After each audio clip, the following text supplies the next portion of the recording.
First time din natin mag-work. And from the moment na sinabi ko yung nanay ko, tapos nag-eksena tayo, na-feel ko rin po yun na yung mahal mo sa mga anak mo and how much of a mother you are. Mother of 5, tama po ba? And my mom is also a mother of 5. So I think from that moment, nag-relate talaga kami. And because of that relationship, dun lumalabas yung raw emotions. And thank you so much also for being such a patient co-actress. Well, pero gusto ko lang sabihin din Kuya Rob sa buong sinabi ni Tita Nova kanina. Kasi ang dami namin eksena ng Tita Nova actually. Nung pinitch po sa akin to, hindi po mamang ang tawag sa kanya si Bingo. Pero sinabi po sa akin kasi siya yung tuturing kong nanay dito sa show na to. And growing up, I was very close with my great-grandmother. We did everything together, literally. She would bring me to tennis practice, she would bring me to school. She lived with us, actually. She lived with us, and I treated her like my mother as well. When my mom wasn't home, she was busy. And when I lost my great-grandmother, I think it was 4 years ago, parang wala pang nag-replace nun sa akin. And ang pangalan po niya ay Mamang. And I actually requested if we can call Mamang sa show para doon ko mahuhugot yung relationship namin. And I couldn't imagine anyone else perfect for the role but Tita Nova. Kasi grabe po yung binigay niya sa amin dito sa show. Never siya kahit sobrang hirap ng eksena, kita na nahirapan na siya. Game pa rin. Kahit overtime na, siya ako unang magsasabi ng gawin po natin direct, ano pong pwede gawin. Kaya, Tita Nova, maraming salamat po. Never ko pong naranasan to with anyone else. Kasi iba po yung sobrang malapit po ako sa lola ko. So maraming salamat. Sa lahat po ng cast, ganun po yung na-feel namin. Thank you so much for sharing those beautiful stories. Just a reminder, naubos na po yung tissue po natin sa venue. Parang ayaw na mag-end yung show, di ba? Parang ayaw namin mag-end. At ramdam na ramdam talaga yung pagmamahal. Tulad na sinabi ni Miss Nova, pwede pala. At pinakita nyo na sobrang minahal niyo yung programa. And this is the result. Minahal din kayo, sobra-sobra, ng programa at lahat ng mga kapamilya. Diba? Ang ganda ng relationship na ito natin. Thank you for starting that certain discussion of love, Miss Nova. Sobrang kami tutuwa. At dahil nga sabi mo yung pamilya, diba, nandito na Tony. I want to ask your family in Binondo naman. Ano ba yung pinaka-mamimiss nyo sa programa ito? Lalo na sa Binondo.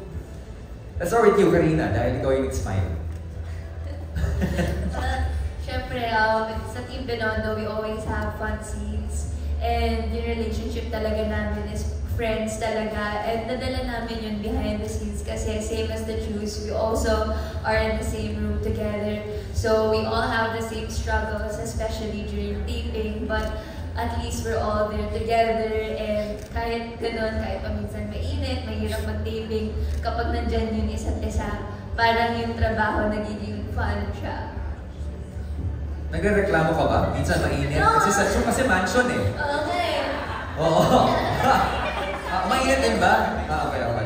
So yung CR namin maganda. So, pero alam mo yung small things like mga ganon, yun yung nagiging inside jokes. Pero at the same time, same experiences na will bring us together. And of course, Tita Nova is also a big person in the Team Binondo family. Since siya yung mamang namin there. And she will always have Candy, sobrang joyous and loving yung tao na we all gravitate towards her. And because of her, yung taping, mas nagiging, mas na-inspire kami to work really hard. And mas pinamahal namin yung craft namin. Thank you, Tita. At home talaga, no? Lagay ng feeling. Alora? Bisa kang kasi. Ganda. Nung binigay po kasi sa akin yung role bilang kapitbahay sa Team Binondo, So, ang first assignment ko po talaga sa first day is, syempre kilalanin yung, kasi mas, para hindi ako mahirapan sa mga eksena. So, kikilalanin po sila. At isa lang po talaga yung standby area namin, isa lang yung dressing room. Pero habang tumatagal po, parang hindi na siya nagiging trabaho talaga. So, minsan nagkakamali ako sa lines kasi natatawag ko yung pangalan nila as pangalan nila. Natatawag ko as Jello. So, minsan mga ganun kasi feeling ko hindi na talaga siya trabaho.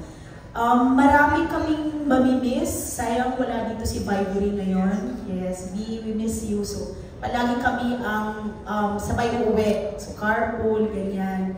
Si Kare, mamimiss ko kasi palagi magmamadali kasi magsuschool pa siya. So, ganyan siya productive talaga.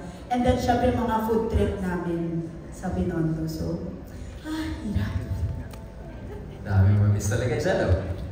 Yun nga po, tulad nga na sinabi nila kanina, Ate Lorski, parang naging pamilya na po kami sa Binondo dahil pag yan po dumadalo yung mga chews sa Binondo, nakikita nila kami, nasa isang kwarto lang kami, tapos kapag pahinga po muna, nasa side kami ni Anthony natutulog.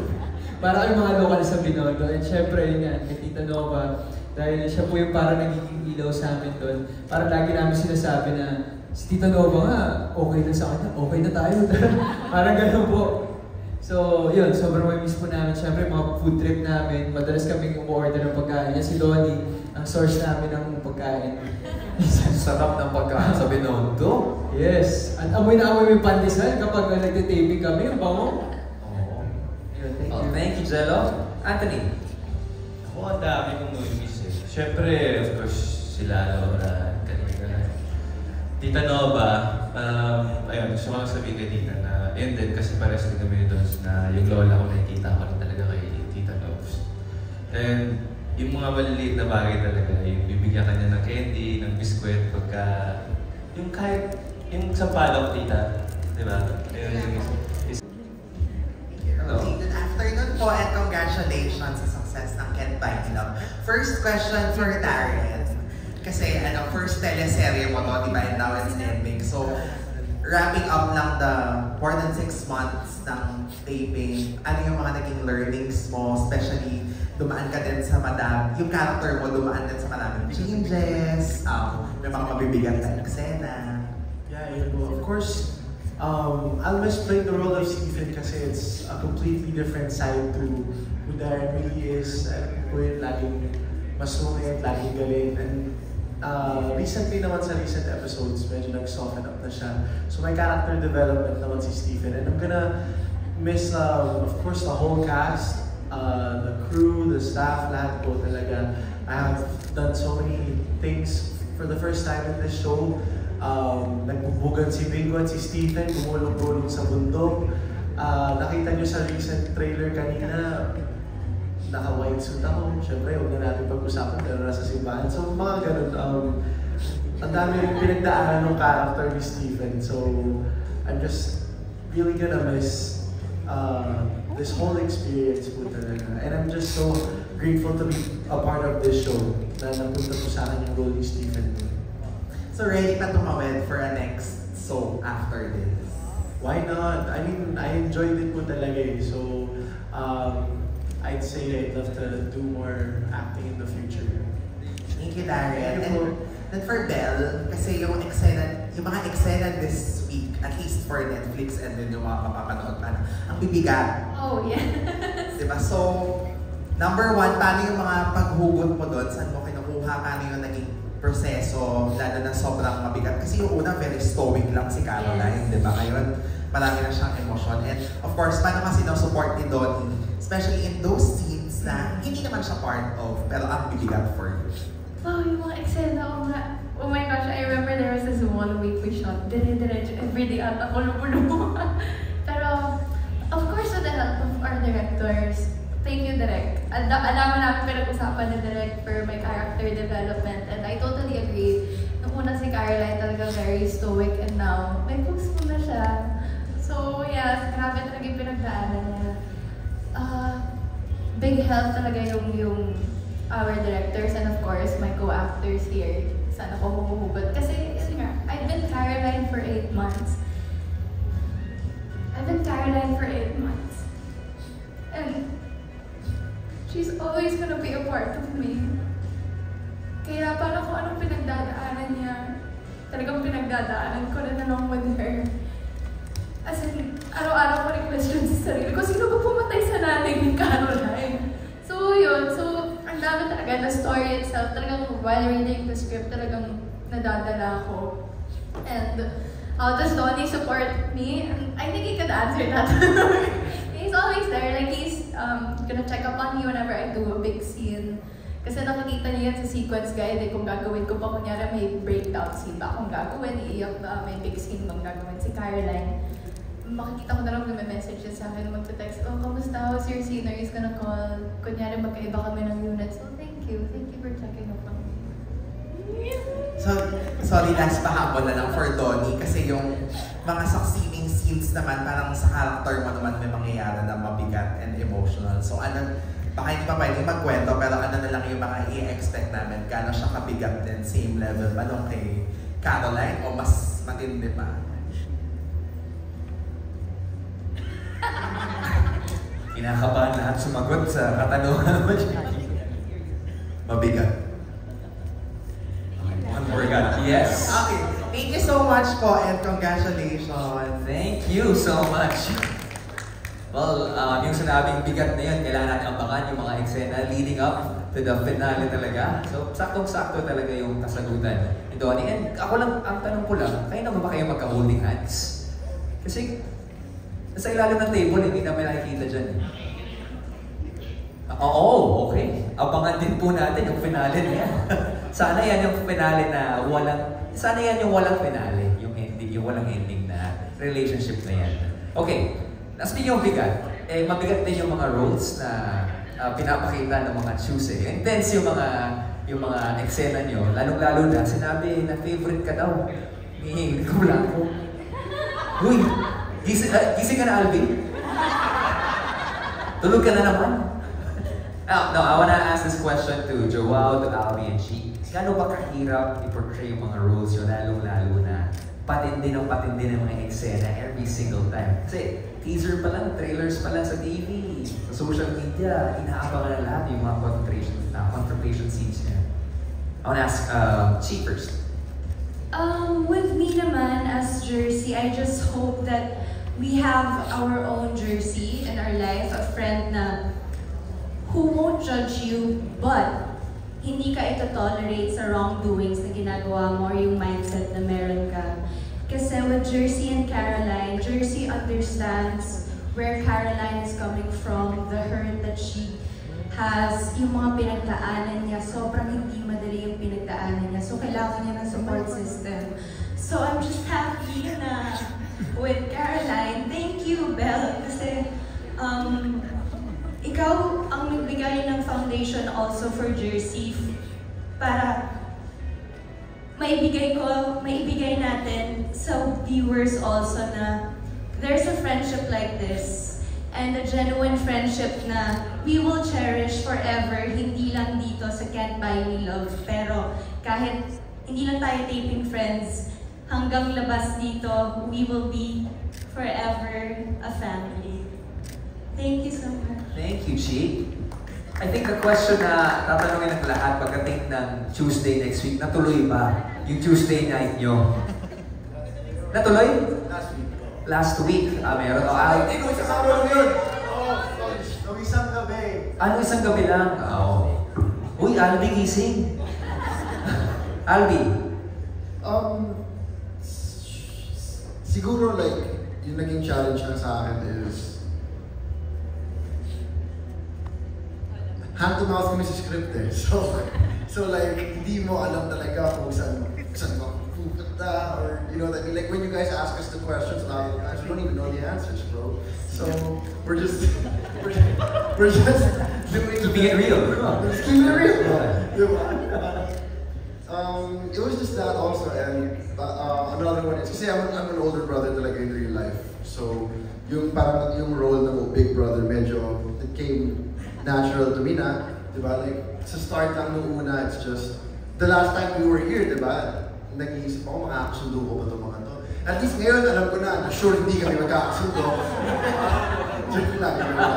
Pero, yeah, diba? So, it was just fun all around. It wasn't never siya naging super stressful or mahirap. I think this is the first show I've done na hindi ako nagka-panic attack sa stress. Diba? So like, yun, mamimiss mo lang talaga yun. And mas mamimiss ko yung alam kong may taping na ako kasi magkatapos nito, hindi mo alam gaano katagal yung mga taping. So, sige, mamimiss ko na rin kayo. Napilitan. Ano ba to? Thank you for being so real, Alvi. Okay, Joao. Ako naman po, challenge as Carlo, but I don't think as Carlo, it's also as Joao, is because I've been working with the Chews in most scenes. At mas matagal na po sila sa akin sa industriya. At alam ko, at alam rin po ninyo na sobrang galing nila. So the challenge for me naman was how to step up my game whenever I have scenes with them. Because honestly, in the beginning, takot na takot ako. I was scared because I haven't worked with them, most of them, at alam ko magaling sila eh. So, but I'm thankful and grateful because every time we do a scene together, and alam niyo naman mga Chews, puro away ng eksena namin, yun lang yung jokes sa Twitter na, ito na naman yung mga Chews, mag-aaway na naman sila palagi, ayan lang.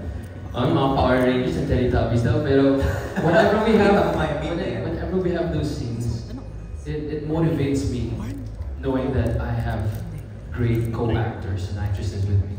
And I always think that, is this the best that I can give? But every time I'm with them, I'm watching them, I'm in the scene with them, nafe-feel ko na, yo, I can do better, I can do more. At nakukuha ko sa kanila talaga. Ganun talaga, that's how I feel. Ganun pala sa sabi sa iyo. Yeah, so, natutuwa ako and grateful, so it's just how to step up my game, and I've learned so much from them talaga. And that's one thing I'm gonna miss is, working with them. Yeah. Actually, everyone leveled up their game sa serye na to. And si Direk agrees with that statement. Yes, Direk? Everyone. Everyone. Actually, to begin with, they're excellent actors na. So, kumbaga parang yung sinimulan nila magagaling na all the more pa because of the chemistry.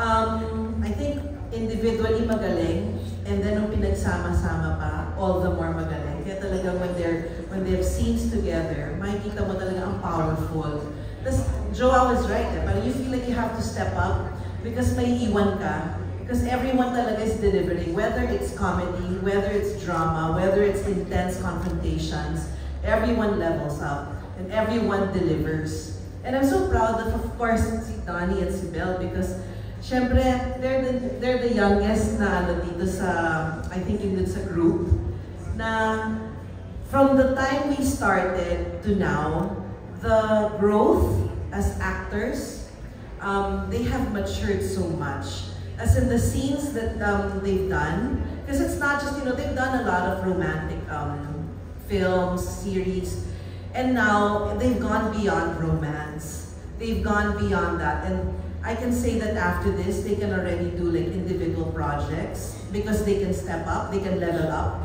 and they have leveled up already in this show. And I'm just so proud of how they have grown, and I am excited to see more from them after this. Ooh, you guys have evolved. How do you feel about that? What can you say, Belle and Donnie?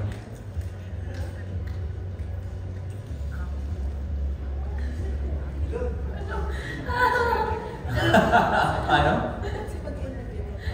I'm not saying na mag-individual projects sila. I'm just saying that they can. They can. O, nag-evolve. Every time may nagsasalita ako yung Rose, pinipigilan ko yung luha ko. Sabi ko, huwag ka tumulog, huwag ka tumulog. Kasi, okay, wait, kakalma lang ako. I've always had conversations with Direk about Caroline. Matabi kasi kita eh. I remember dito sa hallway na to, we did our first scene kay Caroline na kinakapa namin yung character ko kasi I've never done a character like this na very stoic, grabe yung power niya.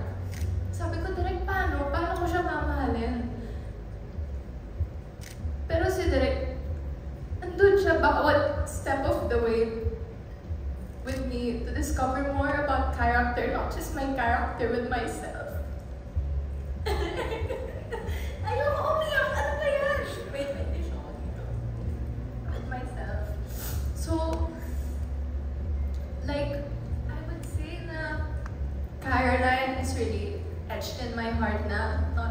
because of Caroline, but because of everyone here.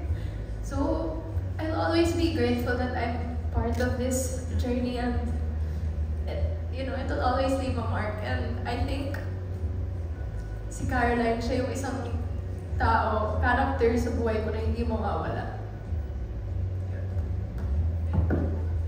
Siyempre kami naman di namin makagawa yung trabaho namin if we don't feel comfortable with those who are working with like Direk May, Direk Raymond, Direk Ian. Kasi we're given a safe space to really talk to them, and when we give them our suggestions, actually before the scene, before we take, tinatanong muna sa amin, uy, paano nyo atakihin to? As Bingo, knowing Caroline. So very cooperative, very collaborative. Everything that we do on set, we talk about first with our directors and with everyone around us. So I'm just so happy we were given a safe space to do that. Si Direk May, kasi mahirap din na umarte na hindi ka komportable talaga. So si Direk May, even when we're not taking, actually ka-text ko yan, sobrang naging komportable ako sa kanya.